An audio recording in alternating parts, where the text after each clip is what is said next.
Authority is not given to you to deny the return of the king.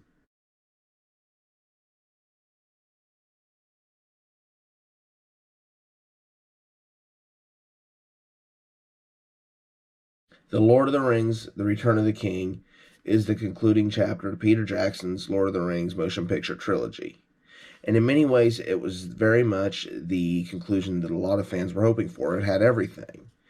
It was epic, it had large battles, it had drama, it tied up all the loose threads, and it was even the longest film to boot. It was 200 minutes, 21 minutes longer than The Two Towers. Unlike how I did with The Fellowship of the Ring and The Two Towers, I'm not going to walk you through with a Reader's Digest version of the plot.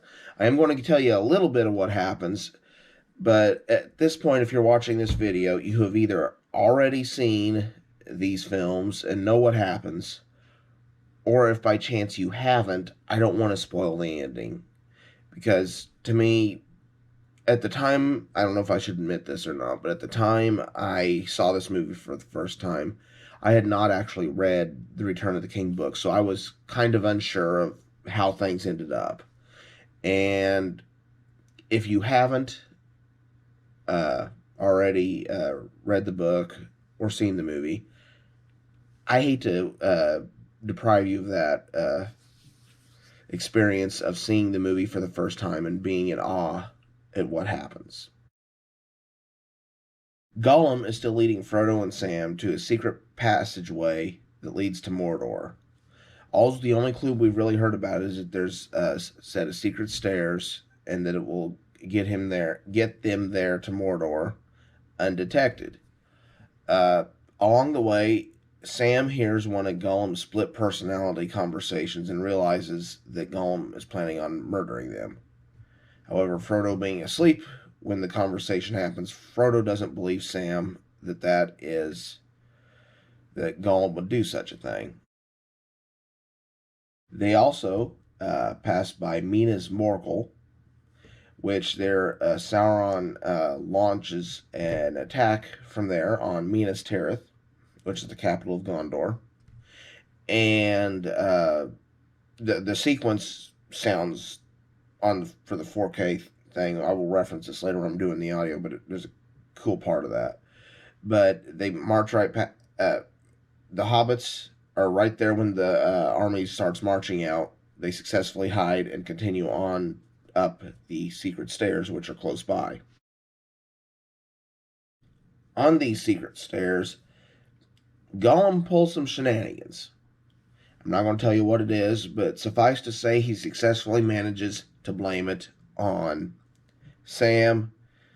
Sam and Frodo have a rift.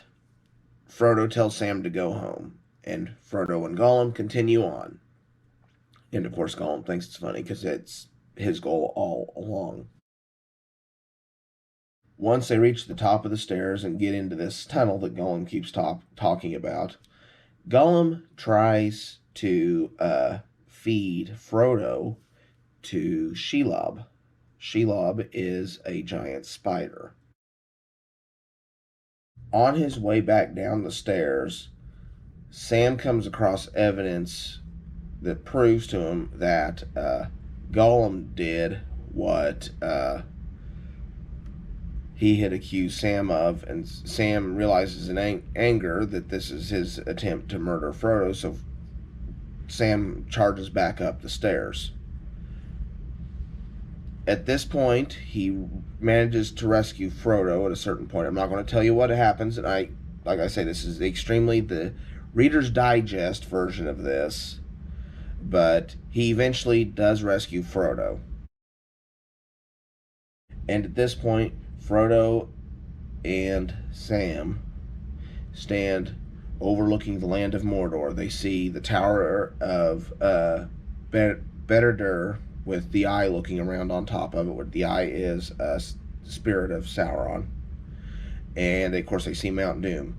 And in between it there are millions of orcs. And they talk about how they'll never get through unseen. Aragorn, Legolas, and Gimli meet up with Merry and Pippin, along with Gandalf and King Theoden, at Isengard. And the two hobbits at the end of the previous film had ridden to war with the Ents, as the Ents ended up attacking Isengard for what they had done, for what Saruman had done to Fangorn Forest. While there, under some water, Pippin comes across something called a Palantir, which is, it's, as Gandalf calls them, they're the lost seeing stones. It's what Saruman used to talk to and communicate with Sauron. And Pippin thinks he has to touch it. Gandalf doesn't want him to, and takes it and wraps it up in his cloak so that no one is actually touching it. Later that night, in a scene which reveals that Gandalf sleeps with his eyes open, Pippin does touch it. And, of course, Sauron, comes in, tries to read Pippin's mind, and it accidentally lets Pippin see a glimpse into what Sauron is planning on doing. He's planning on launching an attack on Minas Tirith, at the capital city of Gondor.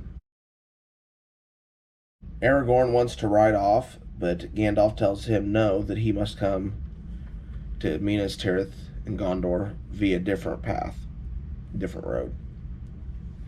And so Gandalf and Pippin take off and ride to Minas Tirith and Gondor. They try to warn the steward, who is the acting king, but the steward is not accepting him because he knows that Gandalf wants to see Aragorn reinstalled as the king of Gondor. Once it is obvious that an attack is imminent, there are these beacons, which are basically these big stacks of logs and wood and oil, and they light them. There's one every little bit, and it goes all the way over to Rohan. Gandalf has Pippin light them, and it's Gandalf calling for aid, and the chain goes along, and Aragorn sees it and goes and announces to King Theoden in Rohan that Gondor is calling for aid, and Theoden says, and Rohan will answer. Aragorn, Legolas, and Gimli break off from the riders of Rohan at a certain point and go down the path that Lord Elrond and Gandalf wanted Aragorn to, and Lord Elrond even shows up and gives Aragorn the sword of Enduril, which it used to be Elendil, but it's the sword that originally cut the ring from Sauron's fingers, and it's been reforged. Long story short, him wielding the sword and the path that he has to go through basically proves that he is heir to the throne of Gondor and that he is the rightful king. Big epic battle ensues when the riders of Rohan reach Minas Tirith. The orcs have already begun their attack and have been attacking Minas Tirith for some time. They've actually broken through the lower levels and are making progress going up into the ranks of the city. The dwarfs helms deep in terms of the scale of this battle. It's awesome. It's very much, in my opinion, this epic battle scene is one of the crowning moments of this trilogy. I'm not going to tell you how. Eventually, Aragorn shows up, and the good guys win. But like I say, I'm not going to spoil the how. Then they realize that Frodo and Sam are in Mordor, and that they need to provide some sort of distraction, otherwise they'll never get to Mount Doom unseen. So the survivors of the battle all decide to march on the Black Gates. And Sauron, never imagining that they would attempt to destroy the ring, turns his gaze to the front gates and has all the orcs march towards the front gates. This leaves an open path for Frodo and Sam to go towards Mount Doom. But Gollum isn't far behind. Well, like I say, I'm not going to get into any more details than that. I just wanted to cover the basics. Because like I say, I didn't know going in a lot of what was going to happen. Um, of course, I saw this movie in the theaters, so this was way back when. I've, of course, since read the book and everything many times since then, but at the time I didn't know, and I felt that added quite a bit to the movie.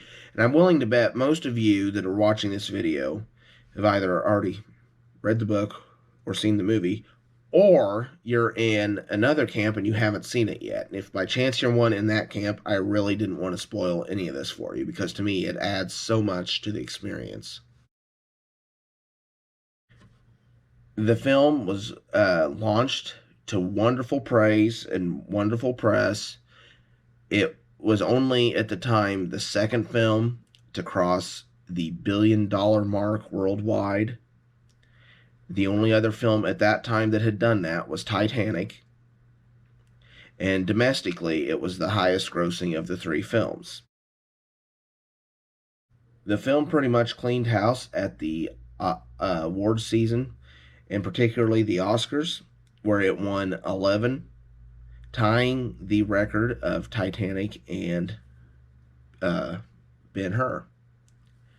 Now, this film was nominated for 11, so it is the most wins, or it's the best winning percentage, I guess you'd say, because it was perfect. It was nominated for 11 and it won 11, and no other film has been nominated for that many awards and won that many.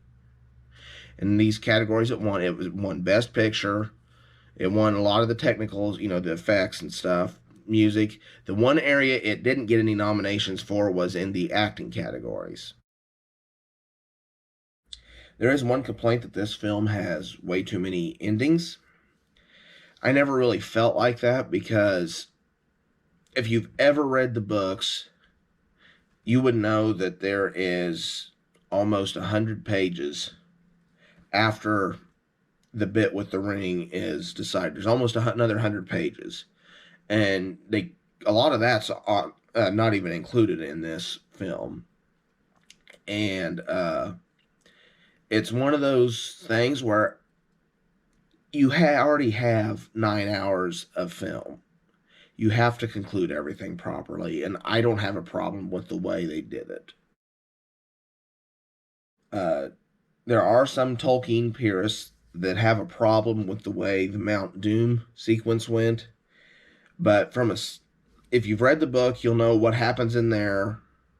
Frodo's a little more passive than he is in the movie, and I completely get why they took the more active approach for Frodo, since he is the main character, and a lot of things that work in book world but not movie world, because a lot of things will work in a book that won't work in a movie, and this is one of them. You have like I said a little bit ago, you have 9 hours of film. You really, really needed to have that conclude the right way. You had all this build up. You couldn't have him be passive in this sequence. Now, the extended edition of The Return of the King has more sequences edited into it than any of the other films. There are some of these sequences I like at the beginning in Isengard with Saruman, because Saruman in the theatrical cut is non-existent. He's referenced, but that's it. He's actually in the extended cut of this. There is a sequence towards the end with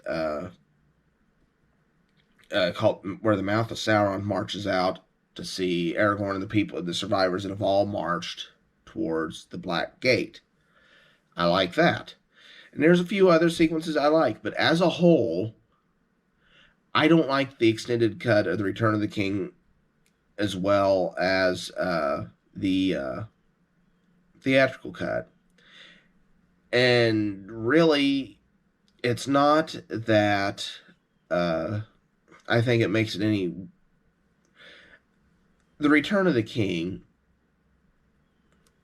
to me, I watched this film so many times, more times than I care to mention in this, the summer after it came out on DVD.